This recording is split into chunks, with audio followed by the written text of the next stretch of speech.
this video after, but all right, here we go.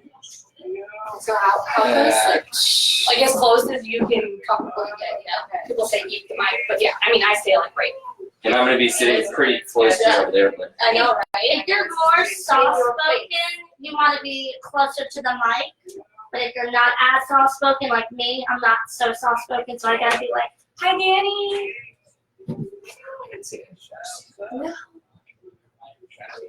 Gunther Savage. All right, now that we've moved everything around, Travis, give me a hey, hey, hey. Hey, hey, hey. Blair. Hello. Gunther, can you check the Hi, camera to hi. see if No, I'm sorry, I forgot your name. Seychelle. and are any of the mics sorry. blocking anybody's Okay. face? Awesome.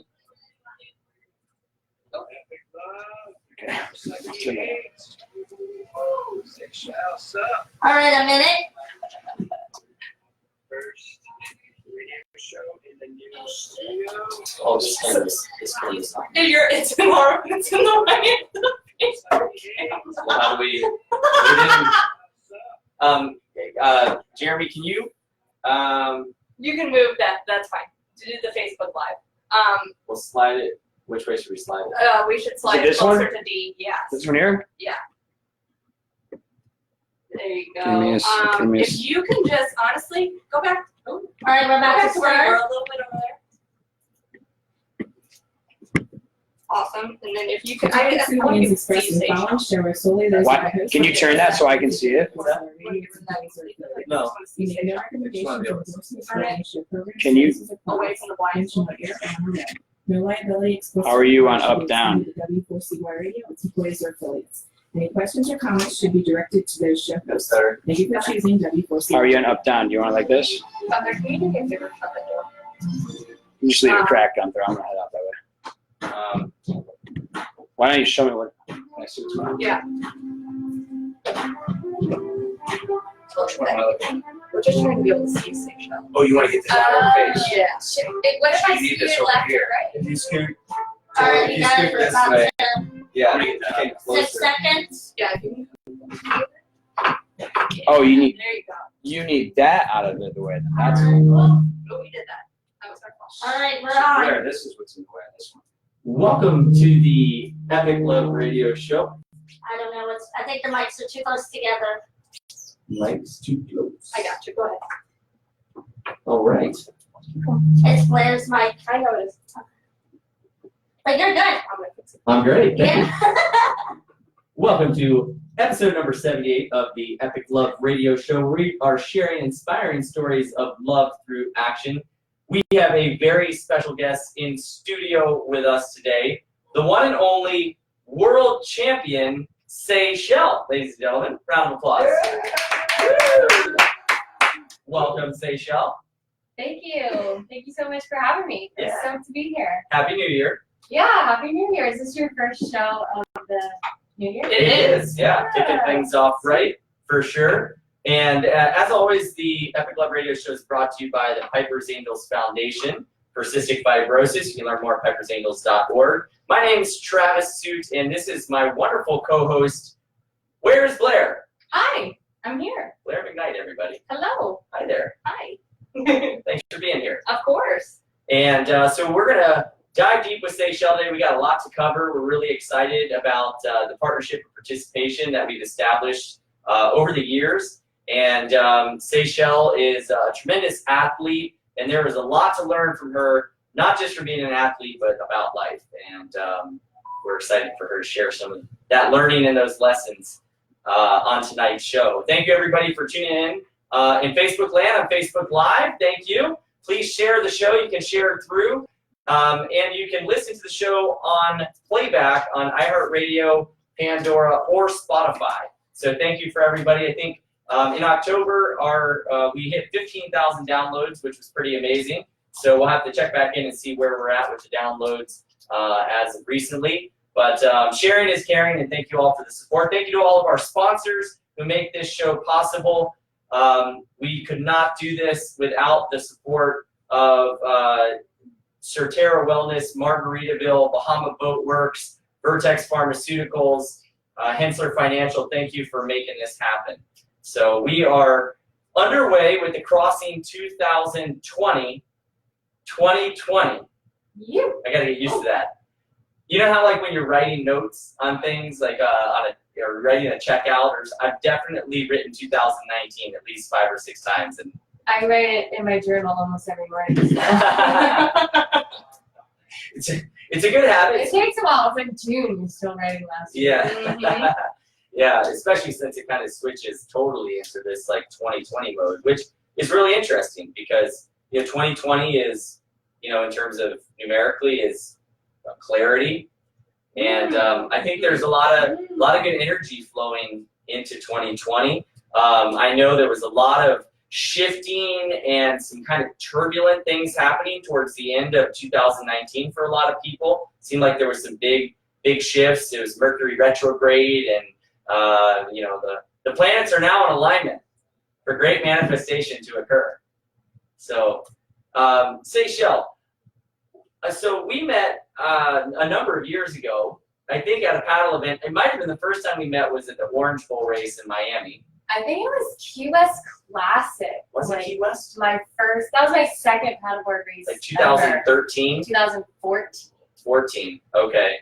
Yeah, I was down there with a group. We were shooting a video for it. And I was think hula hooping. that's right. Yes. You were the star hula hooper. Everybody we showed that video to after was like, man, that girl can hula hoop. I mean, like a professional. I'm full of surprises. How did you learn all those hula hooping moves? Oh, I've loved hula hooping since I was a kid. I don't know. You just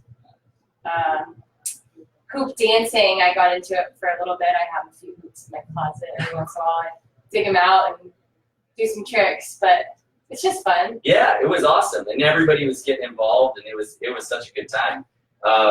So take us back. We met at that race, but I mean, where did your sitting here? It kind of blows me away, right? Because I knew you back then, and now you are the female world champion of the stand-up paddle world. In stand-up paddling has come such a long way. You've come through so many ups and downs with your training and your injuries and so many aspects, challenges. But where did it all begin? I mean, were you an athlete growing up? Yeah, I mean, that could be a 45-minute long answer in itself. but the abridged version, yes, I was an athlete growing up. I played soccer, was my main sport.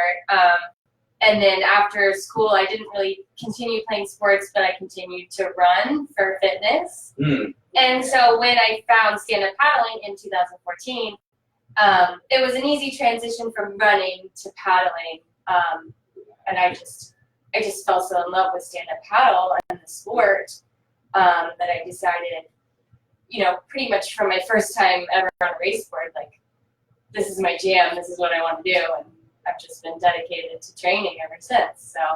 And what similarities would you say kind of crossed over from running to stand-up paddling? Well, they're both endurance sports. So an aerobic base, a cardio base is going to help you transition between any cardio discipline, any endurance sport. So, yeah. Gotcha. Yeah, some movement from the Epic Love banner. I'm telling you, this banner is not good. So, It's just not good energy. so for the viewers out there, you might see a shift in a difference in what's behind us, because we're set up in a new space, new studio here at Inlet Properties. As the show's grown, as the property changes and morphs into kind of a bigger workspace, they've dedicated this space specifically to the podcast and other podcasts. And big shout out to Jeremy and Inlet Properties for being such an amazing host and venue for the Epic Love Radio Show. If you're interested in hosting any podcasts, this space is available over here in Jupiter, and we can connect you with Jeremy. So, it's interesting because, you're, I think, the first, like on a personal level, the first world champion that we've had on the show. I need to hear this story though. So when did you become world champion? Where, when? Okay, so it's the APP World Tour, and 2019 was actually my first year competing on the World Tour, and I won it. So I'm Awesome. 2019 APP World Champion. Fantastic. Yeah. I was so impressed when I was reading your bio that you had only been doing this since 2014. it just seems like it's been something you've been doing your whole life. I mean, that's how natural it comes to you, and it's just amazing watching you and grow. I mean, that's an incredible amount of growth in a short amount of time. Well, thank you. Like I was saying, I really, from the moment I discovered this sport, I decided that I was going to pursue it. And there's been a lot of dedication and a lot of hours in that amount of time. It's not like just a side hobby that I picked up in 5 years, you know? Yeah. So it's like with most things in life, what you put in is what you're going to get out. And so, every time I let go of something else and dove further into paddling, and then I would make a new step, you know? You'd see the results from it, yeah. Get that much further. So yeah, it doesn't seem like it's been that long to me. Oh, I bet it's flown by. Yeah, it has. But I love it. What is, if, for people out there watching and listening, and that maybe are interested in getting in stand-up paddling, or maybe they want to do the crossing, what is it about stand-up paddling that you love so much? Well, one of the things that I love so much about this sport is that it really is, it's open. It's available to so many people. You don't have to be a high-level athlete to enjoy stand-up paddling, and actually the majority of the people that enjoy stand-up paddling just call it paddleboarding, and it's totally a recreational sport. And there's still people who, now I feel like, across the country and a lot across the globe, people know what paddling, stand-up paddling, and paddleboarding is, but a lot of people still don't know that it's a competitive sport. It's still that small. But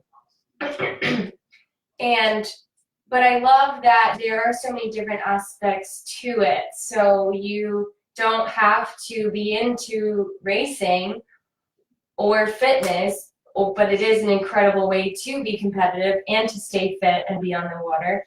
But you can do it, for yoga, which is, I guess, another form of fitness, but fishing, just running around with your family, your dog, or surfing, which is something that I've gotten into with this sport. So what I love so much about it is the diversity, I suppose. Yeah, the all inclusivity of it. Yeah. Yeah, for sure. We see that kind of similar thread with the people who participate in the crossing. And, in that people look at like an 80-mile paddle from the Bahamas to Florida, and it can seem daunting, and it seemed like this just, this endurance challenge that only, maybe elite athletes could attempt or do. But at the same time, it's, paddling, I always tell people, because they're like, man, what about sharks, and what about, the ocean? But paddling is inherently, it's safe, from like, compared to, let's say, a cycling event. Like a cycling event, somebody goes to the hospital at like nearly every event. But with paddling, it's something that it's a safe environment for the most part, and with the ability in the crossing to do relay teams and things like that, when you really take on a challenge and say, hey, we've seen paddlers go from like beginners, right? Like last year you were coaching paddlers who were, beginners, and they advance pretty quickly to an intermediate level that, especially if they're spending time in the ocean. And it's just, for me, it's been one of the greatest joys I've gotten out of the crossing, is watching people go from living in Florida, where you're surrounded by water, not being water people, like not being a water woman or a waterman, and falling in love with being out on the water and actually spending more time on the water, which is a big part of what living this lifestyle in Florida is about. Totally. I love that about the sport. You don't have to have a boat to get out on the water. You just need a board. Yeah.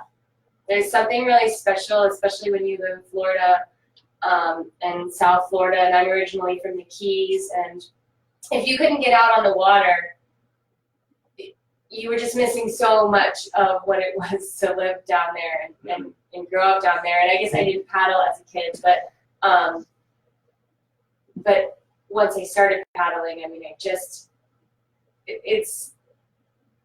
an energy that I know you all feel, and everyone who's does the crossing feels. It has to do with the way the ocean, absorbs and reflects our energy. That it's almost impossible to be near the water and be in a bad mood, because it doesn't absorbs Yeah. the negativity and reflects back on you all the sunshine, all the love of that. I just love the ocean so much. Yeah. I love how it's always different. Like, you can go paddle the same place over and over again, and the ocean is always going to be different. The wind's always going to be different. It's always going to be a different challenge. That's what I like about it. Yeah. Yeah, sometimes it's totally ruthless. Yes. But like you were saying, it's not. Some people get really intimidated by this sport, but it's not, and that's another reason why I'm so drawn to this sport, is that it really is, it's low impact, it's low risk of injury. It's a slow pace, and it's just suiting for myself and a lot of other people. Yeah. Well, and there's been so many mornings where we've paddled off the beach here at sunrise, and it's glass calm. It's like April or May, and you paddle just a few hundred yards offshore, and you sit down on the board and you look back at Florida and at the coast, and you're the only ones out there. There's like 1, 2, 3, 4 people, and everybody else is either still laying in bed, or they're getting ready for work, or they're getting ready to start a busy day, or whatever it is, and you think, all that traffic, all those buildings and cars, all those millions of people, and we're the only ones out here. And it's so peaceful and so meditative, and just that aspect of it always blows me away, that it's right there. You can get right out there. It's like how people talk about going into the woods or the mountains, and they want to get away. It's right there all the time. You don't have to go far, and we see dolphins and turtles, and you see wildlife, and you can interact, and it's right in our backyard, and I feel like it's one of those things that it's kind of an amazing discovery, because if you haven't been out there and experienced that, even if you've been out in a boat, blasting around on a boat's a different experience. Totally. Yeah. So. I remember when I was training for the crossing, and obviously my dad's a nervous wreck, and so I decided that I was going to go out by myself a lot, because a lot of people I was training with were just way too far advanced, and they were just way ahead of me. So I was going out by myself, and I would just go out exactly what you said, and I would paddle out a couple hundred yards. And I remember the first time I looked back on the beach, and I was like, this is awesome. And like, I was all by myself, and I just laid on my board, and I was like, this is amazing. Like, I'm away from everybody. I'm in nature, and I'm still doing what I love, which is being in the water, being on the beach. But I'm just out here by myself, and it was the most satisfying feeling I had ever felt. And then I just kept doing it, because I wasn't scared anymore. I mean, it was really scary the first time I did it. But after that, and I had that feeling, I was just like, this is exactly what I'm meant to be doing. And I was just so much happier with my training experience after I did that on my own. Yeah, it was pretty cool. And if anybody out there who's watching, thanks for everybody tuning in, all the live viewers. If you have any specific questions for Seychelle, please feel free to comment. We'd be happy to toss them out there. So what is the Seychelle philosophy? For life, for paddling, for training, how do you, like, when you wake up every day, what do you bring? How do you bring your best? Because you don't get to be a world champion of a sport without refining that, process. So one of the biggest things, and like you said, what do I feel? What do I do when I get out of bed every morning? I mean, I have a routine, but the main theme for the morning routine is gratitude for the day, for the earth, for my sport, for my health, for my family. I mean, just gratitude. I mean, just like every single day, I think of everything that I could possibly be grateful for, and it just fills you with such joy that it's it's a great way to start your day. So gratitude, practicing gratitude throughout the day and throughout your life is one of the best ways to live a happy life, but also to, create opportunities and partnerships and, just work, develop relationships with people. And so definitely gratitude is a big part of my philosophy. And then I would say more so now than before, but definitely giving back. One of the things that I'm learning by experience, although everything that I know is just ancient wisdom that I've picked up or it's been passed down, and certainly no like revelations that I've had just on my own, but it is giving back in that it sounds like something you hear all the time. The more you give, the more you receive. But really achieving everything, it's not about achieving everything you ever wanted, but achieving everything you ever wanted is possible when you focus on just giving everything that you have. And so that's like the law of abundance, right? So that's been a big lesson for me recently. And so I just love, I guess, connection and these universal truths, these ancient truths about service, about love, about gratitude, about giving back, about just being a positive, a happy source of light to share with all the other sources of light that are making up this planet. Yeah. Wow. That was beautiful. Thanks. And we're very grateful for you. Yes, we And are. I have to say, so if you're not following Seychelle on Facebook or Instagram, definitely go check her out, Seychelle SUP. That's S-U-P. So on Instagram, one thing I love about watching your story unfold or following you and reading your posts is that you really take the time to share your experience. And you do dip into that vulnerability. And, man, I felt for you so much when you had your injury. And maybe you can share that story a little bit, because to me, I was heartbroken, right? Because just knowing you and knowing how much you put into this sport and how much you train, and then that smack in the face that, man, you got hit hard. And I remember sitting back and thinking oh my gosh, everything she's worked for, this could end her professional career. And I just, I was heartbroken for you. But it was so amazing that you were transparent and vulnerable about what you were sharing. And, a lot of people will say, oh, social media sucks. Social media is it's so negative and whatever. Well, check your feed, people. If you're seeing negative stuff, that's because that's what you've invited into your world. So stop following the crap, the drama. Start following some really positive stuff. Start feeding yourself good content, and you'll start getting better stuff. Because what I see and what Seychelle shared is super inspiring.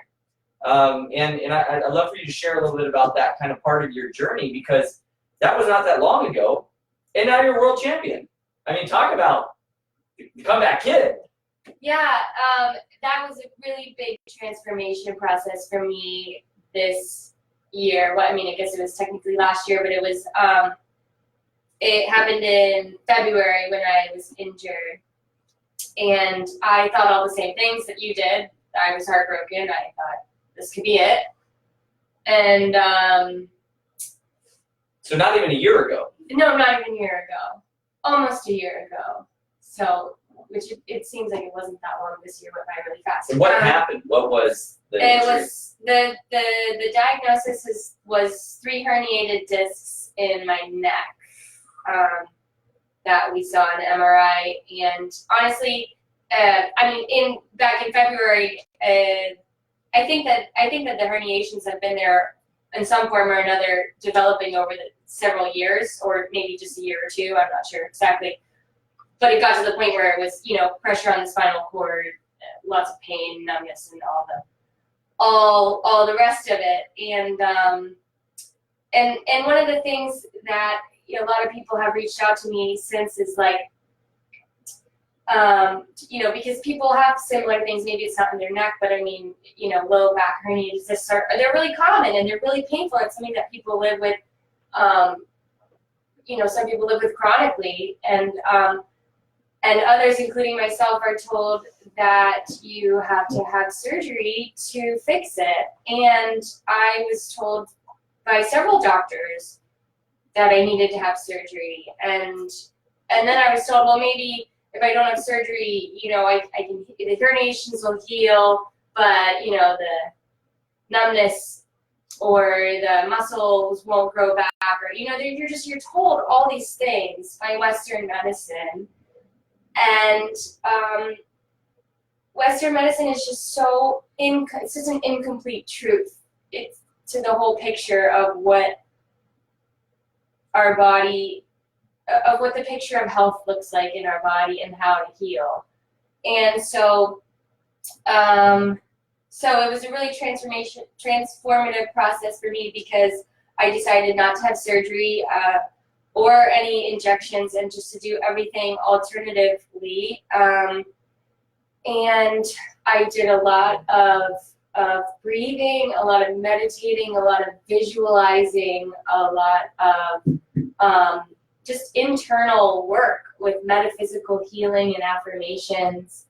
And then I also did physical work, discovered a therapy called NKT, and also foundation training was really helpful. And my physical therapy was really helpful too. So there was a lot of physical therapy, but there was a lot of emotional and mental and self-therapy as well. And that's the part I think that people miss, especially athletes who are in this situation like I was, because you pushed too hard and you just wanted something too bad, and you just didn't listen to your body when it was trying to tell you things, because pain in your body is a message. And if there's pain in your body, it's trying to tell you something, and you need to listen, and you need to figure out why there's pain. And it's not always really, it's hardly ever obvious why. And I'm a believer in metaphysics, which means there's an emotional and there's a mental connection to every physical ailment in the body as well. So all of that has to be taken into place, into consideration, in order to really heal. And so in the moment, it started off as this is horrible. I'm in so much pain, and I'm missing so much training, and will I ever make it back? And then through the process of healing myself and my body, it changed. The person, I became a better person, and therefore I just happened to be also, that I think I came out a better paddler. And part of it was I had the time to take a step back and work on my technique, so my technique improved. And then so there's so many positives. That was a positive, right? Oh, I can't be training as hard as I want to train, but I can train hard enough to improve on my stroke, and I'm missing out on racing, I'm missing out on training, but I've learned now that I was pushing myself too hard and I was overtraining, and now I know when to stop and when to relax, and I'm focusing a lot more on my recovery and my breathing. The breathing was huge. And now all of a sudden I'm in a race and I'm just more relaxed. And I noticed this year I had some really great results and some not so great results. And it was just such an obvious correlation between my mental state and my result. If I was relaxed, and if I was like, I'm just gonna go and do my thing, and I don't know what's gonna happen, I don't know about the result, but I'm just gonna paddle, I would win. And it was almost like it would feel easy. And then there was times where I was like, I would enter a race and I'd be like, okay, well, I'm super confident now. I got this, you know, I'm gonna win. I know I'm gonna win. And I would go and I would just totally blow it, you know? And so it's not that it's not about being confident, but it's about letting go of the result and trying to force things and just relaxing and letting things be. And that's a metaphor for life, you know, too. So Wow. I've just been talking for a while. No, it's that's- amazing. That's what, how long did it take for you to get back on the water after you? So it happened in February. I started paddling again in April, and I started racing again in May. Okay. Yeah. And then I felt like I was fully able to, I felt like I was back where I felt like I was able to train the way I had been training before the injury, not until like July. And still, I mean, I just changed a lot of things too. Also, you know, not just the way I was training, but the way I was paddling and all those, the way I was breathing. Wow, I hope you're writing a book. It's incredible. You should. I write in my journal every morning. Yeah, you should take that journal and transcribe, turn it into a book, because I would buy it. That's, you know, I mean, just that, the way you describe going through that journey of facing that adversity and what you went through. I mean, there were, you know, chapters of it, right? I mean, of Chapters of it, but it was actually like it was such a great thing to happen. yes. I mean, you know, if we can go through something terrible and come out on the other side going, that was awesome, Then that's a win. then I think we're doing good at life, right? But I think that's possible. But that's possible for all of us when we actually look at what the situation we're in and try and actually ask why. Yeah. You know, not why me, but like what's the reason? Like, what am I learning from this? You know, what do I need from this? You know. Such a Definitely. wonderful example of why we're here, Definitely. sharing inspiring stories of love through action. You are definitely one of them. So cool. So you mentioned affirmations. Yeah. As a part of like your recovery in a way, it kind of. I mean, for people who may say, well, I don't know what is an affirmation, or what does that sound like? What does that look like? I like to talk about the little kid that was walking with his mom and to school every morning, and he's like, I am blessed. I forget what it was like. I am blessed. I'm smart, and I can do anything. I always think of that as like a very simple example of affirmation. It was a little kid in the mirror. Yeah. And he's like a very young kid. Again, I would say he's in kindergarten, and he would do it every morning, walk into school in the mirror, and I mean, it's incredible. It was a cancer patient. It started off I as think it's different. Oh, then I'm sure there's a million. yeah, there out was a cancer patient that was looking herself in the mirror in the sink because she had her hands on her hips. She's like, Very, and she just same it's idea. so cute. Yeah, same idea. That's what I like to use when I tell people, like, what's an affirmation? I'm like, well, like, that's a simple one, obviously, but. And that was, ladies and gentlemen, that was Dee, our wonderful sound engineer here at the Never Club Radio Show. Off camera.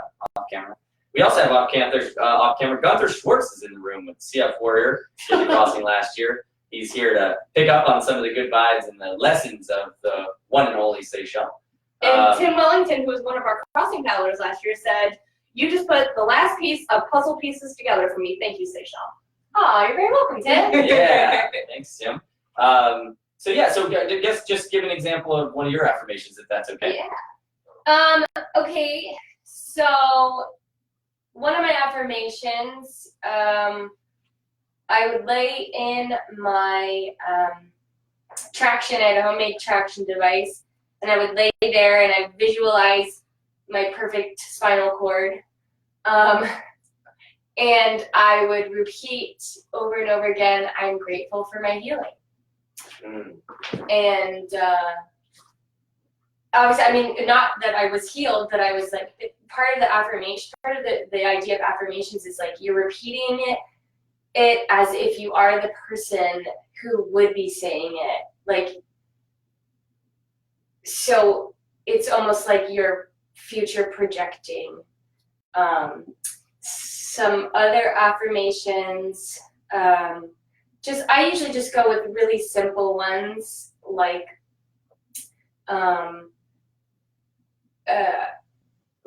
all is calm, or I am calm, and all is well. You know, things that you can repeat to yourself if you have anxiety or if you're worried about something. Just repeating affirmations about being calm, about being at peace can really help, because you're getting to your subconscious and you're creating that message. You're sending that message to your subconscious. Whether or not your conscious mind believes it, your subconscious will get the message. So. Yeah. Now, so I mean, I think you and I talked about this a little bit on the phone last time, kind of just like, you know, that expansion of consciousness, kind of where things, you know, I don't know if you want to touch on that at all, but it definitely seems like the general awareness and expansion of consciousness is kind of present and pervading a lot of the contemporary culture, and even some of like the contemporary narrative with what's going on through social media and different things. Do you want to touch on that at all? Well, I think I know what you're saying, and basically I just feel. Because I have no idea what I'm saying, but I was. It kind of seems.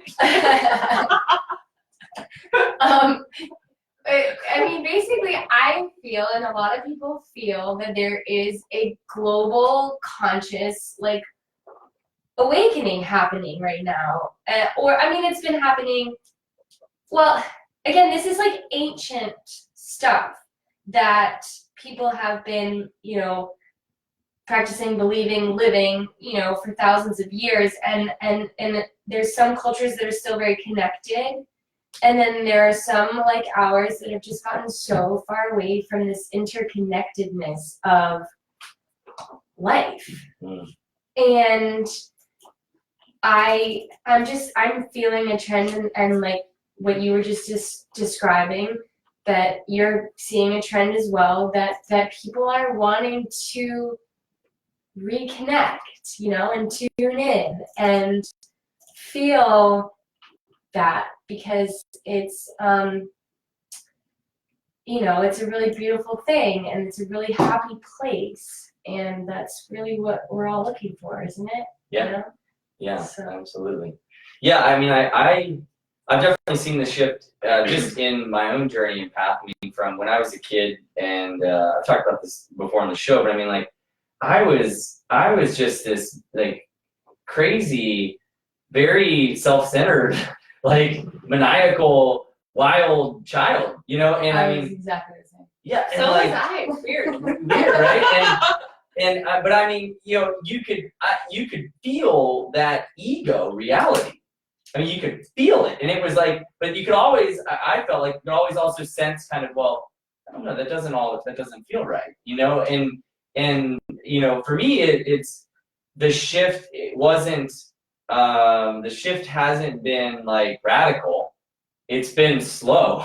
Like, I mean, you know, if I'm a flower, I'm not the flower that like just the sun comes up and I go, ah! Like, I'm like the flower that, you know, opens slowly and has like and been opening for a while, you know, like that kind of awakening, right? That realization, and the realizations occur kind of in almost like, they feel like the way like bamboo grows, where there's like this stretch and then a nodule, and it's like that nodule, it solidifies the fibers between like what was growing before, but in that spot, right, it's creating the foundation for the next layer of growth. And it's like it happens in this, like, you know, almost in waves, right?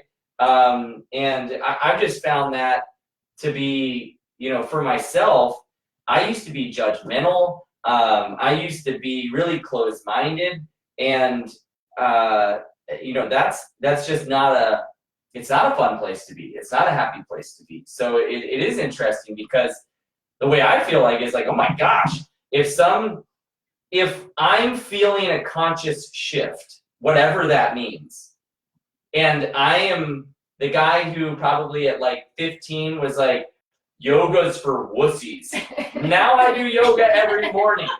Like, I'm like, meditation, I would have thrown a bucket of water on somebody meditating and been like, meditate on that, you know, like, and now I'm meditating, right? I mean, it's just, there's that, it's so blatantly obvious to me, and everybody has their different journey and path, but I thought it was interesting because we were on the phone and we were talking about it. You know, I know a lot of people who tune into this show, I mean, we wouldn't have a show called Epic Love if we didn't believe in something greater that we all can bring forward, you know? Were we talking about the Greek symbol of life? I think so, yeah. Yeah. And that's like, I don't know, if you guys can picture, because we're on a radio show, but the Greek symbol of life, like it goes up and it goes forward, but then it goes down, backwards, then down again. But then when it reaches the bottom, it goes forward again, and then it goes up, and then it goes forward again, and then it goes down, and then it goes backwards, and then it goes down. But when it reaches the bottom, it goes forward again. And so you're always going up and down and forwards and back, but eventually, but little by little, you're still making the progress, right? And that's, that's kind of what you were just saying, that there's like, the growth is, it's not like you're just like, oh, everything's awesome and it keeps getting more and more awesome. It's like, you gotta do the work. Yeah. You gotta do the work. And like that setback you were talking about earlier, I mean, I feel like energetically, I don't know, I felt this way for a while, but anytime there's a setback in life where, I mean, you literally, if you think about that metaphysically or energetically, like setting something back, the first thing that came to mind, which is something I was destructive with when I was a child, was a slingshot. In a slingshot, the way it works, I mean, the way that literally energy works is that the tension and stress of being set back in life literally shoots you forward, and it's like, if every setback was that way, if every setback was looked at like that awesomeness that comes out of it, the rocket ship that comes out of that could be pretty transformative. But you hear that pattern over and over and over again. Yeah. So many athletes, it's like, I'm not unique in this at all, that after a really great obstacle is a really great, accomplishment, or, whatever. Yeah. So you talked about interconnectedness. So we've got about 8 minutes left on the show. Time always flies by when we're having fun. So who you obviously have a team, you have family, you have friends.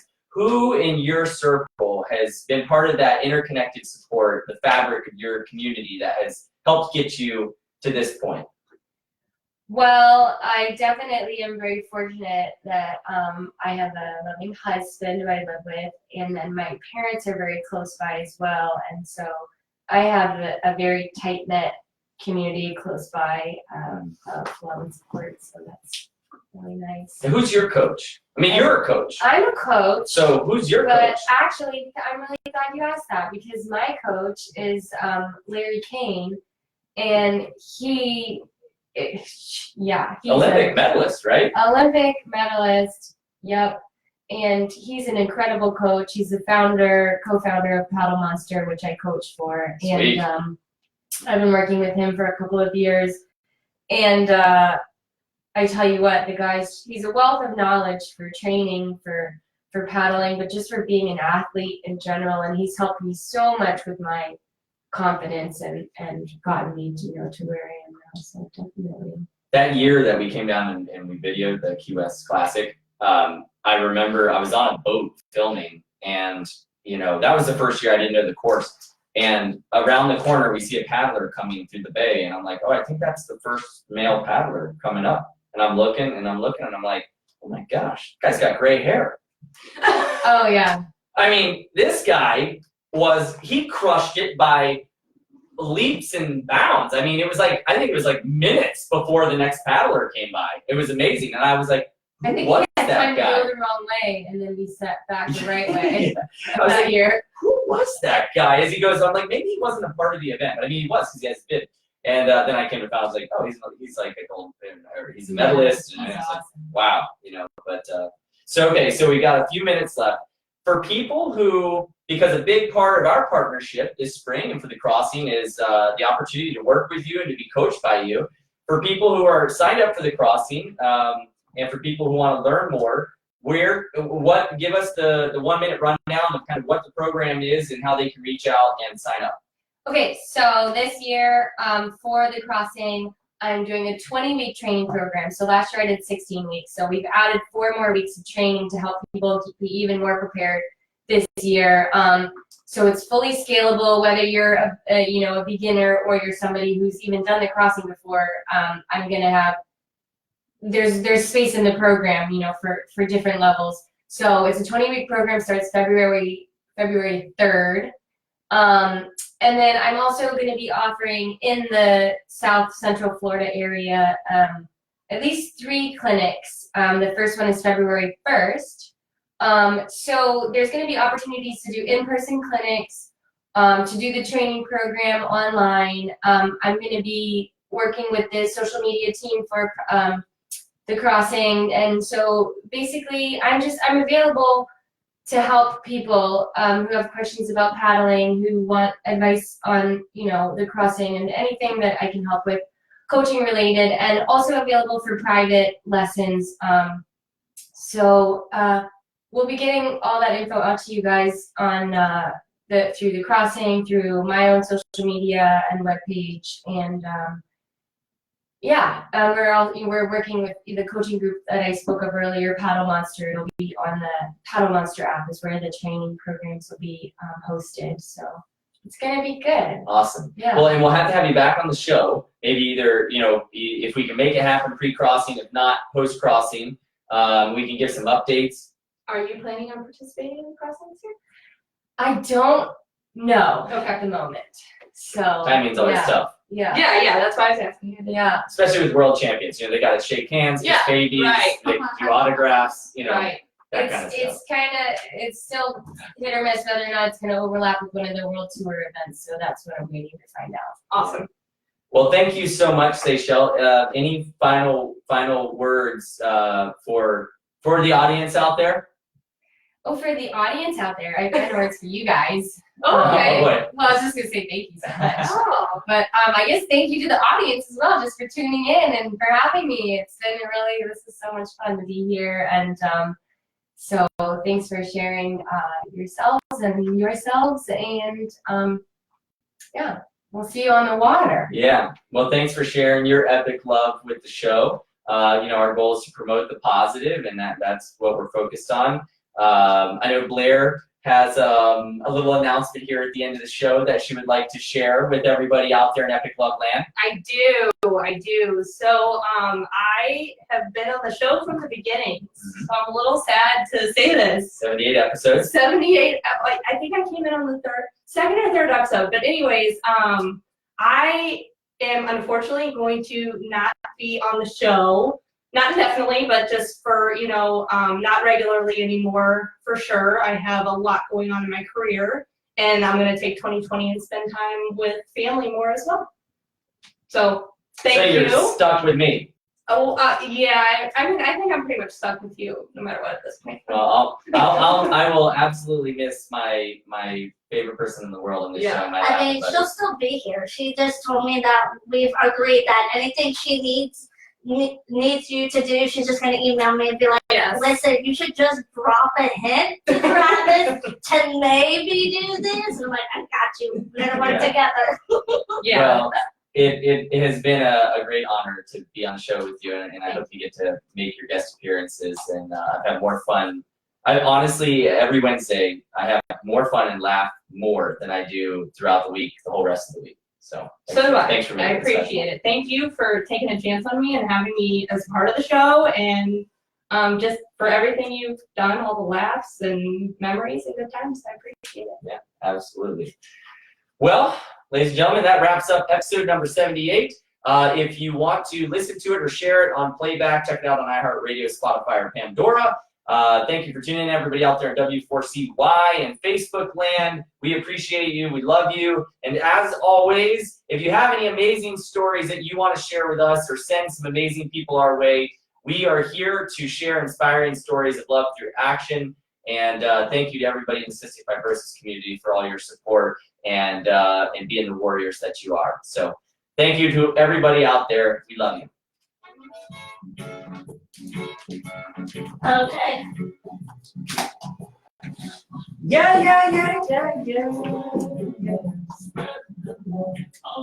Woo! Cool. Nice work. That was awesome. Thank you so much. Way to bring the epic up. Yeah, that's what I mean. We're still live, right? We are indeed, yes. Thanks, everybody. We love you. This electric guitar looks like it'd be fun to play. You guys must be so hot. I was sweating and I'm just like, Yeah. almost nothing. Well, it Yeah, I'm pretty hot. is warm in here. I learned my lesson wearing jeans and long sleeves. You're hot. Yeah, you're wearing like the most clothes of anybody. It's a We're little in the more back hot. of the surf shop with no air conditioning back here, so I'm Do pretty. you work at Blue Line? No, it's No. funky. I don't know.